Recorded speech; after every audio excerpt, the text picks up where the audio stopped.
Well, when we first started, my image had definitely been formed by movie stars in the past, such as Bridget Bardot, Marilyn Monroe.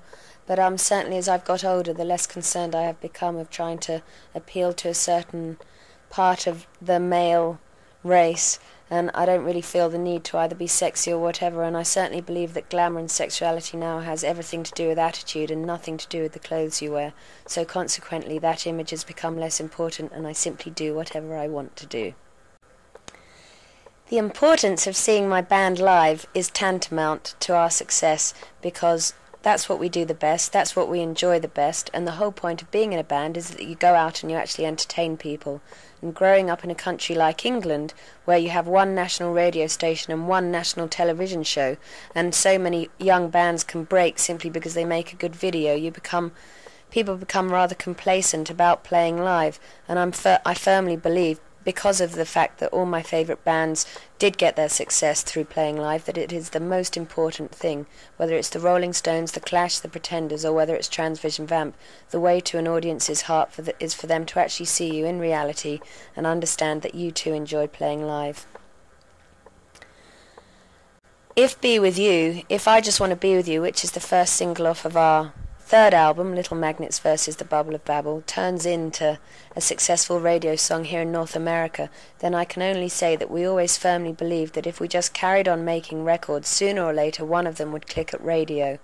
Now, because you can't gig in every town of the world every night, the one thing that does give you success is good rotation on radio stations. And over here in America, I think it's just a question of waiting until the right one clicks, and when it does, then we'll be able to come in and pick it up from there and start playing.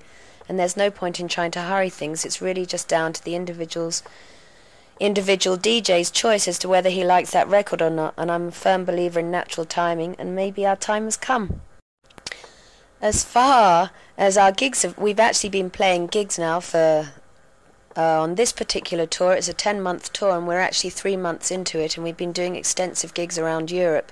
And we actually opened the set with the third track off of the new album, which is called If Looks Could Kill, which is the second single in the running order of singles off of the album. And I just enjoy singing that song the most. I don't know whether it's the note that the first word is sung on, or whether it's the general vibe of the song, but something about it makes it just the perfect song to open a set with. And because of that, it's one of the favourites that I listen to. I guess it's just a good song for me. It's what my personal musical taste is about. People in the media feel a desperate need to always be able to pigeonhole bands into a certain area, and certainly coming from England, you're always stuck with the idea that you might be the latest British sensation or the latest English sensation. I hasten to add that we've been around for 8 years. We've done a hell of a lot of live work. And probably if you need to pigeonhole Transvision Vamp, then we're in that classic mould of all my other favourite bands, whose success took them a while to get to a certain status, but once they were there, they were able to stay there. And that's the beauty of doing live shows, is that you breed a certain loyalty into your fans, which is something that cannot be done through television. You have to be out there actually doing it. So Transvision Vamp, I hope, just follow with our own unique qualities. I hope that we follow in the classic mould of a good rock and roll band that sustains its success by playing live. So because of that, I look forward to seeing whoever you are, whenever it is, and having a good time.